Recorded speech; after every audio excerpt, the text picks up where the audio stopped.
सँगै जिउँछु मर्छु भन्ने बाचा कसम भुल्यौ किन? सँगै जिउँछु मर्छु भन्ने बाचा कसम भुल्यौ किन? एक्लो मलाई बनाएर अन्तै सहर डुल्यौ किन? सँगै जिउँछु मर्छु भन्ने बाचा कसम भुल्यौ किन? एक्लो मलाई बनाएर अन्तै सहर डुल्यौ किन?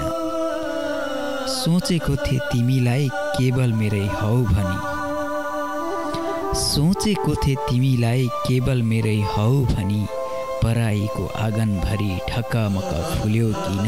एक्लो मलाई बनाएर अन्तै सहर डुल्यौ किन? मित्रहरू नमस्कार, म नवीन प्रभात पोखरेल आजको यस बसाइमा हजुरहरू समक्ष केही मुक्तकहरू लिएर प्रस्तुत भएको छु।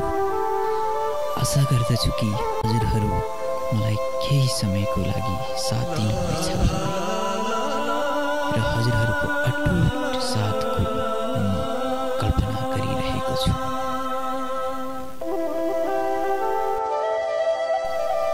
मित्रहरू, भर्खर प्रस्तुत गरे जस्तै मन छुने मुक्तकहरू आज हजुरहरू समक्ष प्रस्तुत गर्ने जमर्को गरिरहेको छु। जीवनमा धेरै उताप चढावहरू आउँछन् अनि मनको भित्री अन्तस्करणमा उम्सिएर बसेका व्यथा तथा मायाहरू शब्द बनेर गुन्जिन विवश हुन्छन्।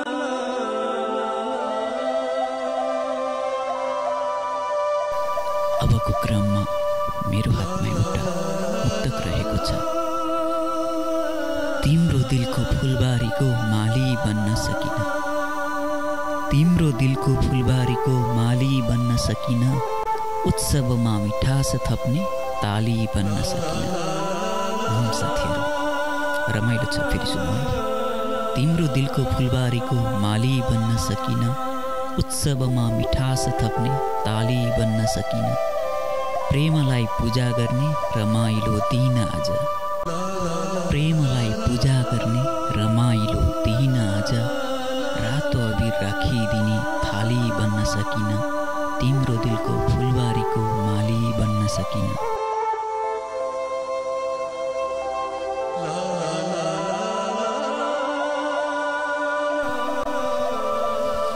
पक्कै पनि मित्रहरू, आफूले सोचे जस्तो र देखे जस्तो सबै चिज पाउन सजिलो छैन यहाँ। जीवनको रङ्गमञ्चमा उठ्न खोज्दा खोज्दै आफ्ना खुट्टाहरू लडबडाउन पुग्दछन् अनि कसैको साथको खाँचो परेको आभास हुन थाल्दछ। मित्रहरू, मेरो हातमा अर्को मुक्तक रहेको छ। यो मुक्तक वाचन गर्न पूर्व म हजुरहरू समक्ष रामभक्त जोशीजीको आवाजमा रहेको निकै नै मार्मिक उडेर जुन छुन्छु भन्थे तर आज आफ्नै काखमा मरिरहेछ जीवन भन्ने गीत पस्कन गइरहेको छु।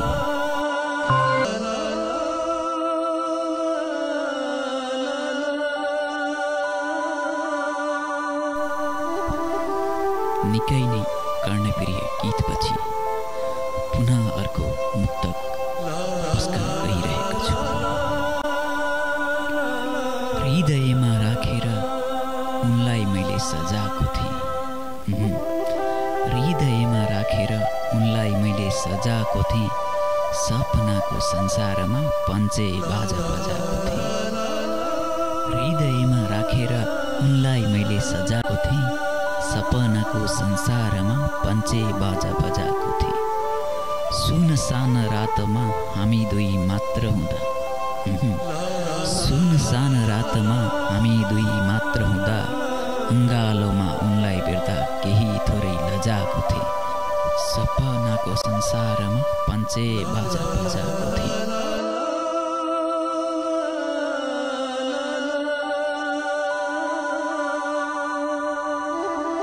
मित्रहरू, आजको यस बसाइलाई यही नै बिट मार्ने जमर्को गरिरहेको छु। हजुरहरूको अमूल्य सुझावको कामना गर्दै फेरि अर्को बसाइमा भेट्ने बाचाका साथ बिदा हुन्छु। हस्त नमस्कार।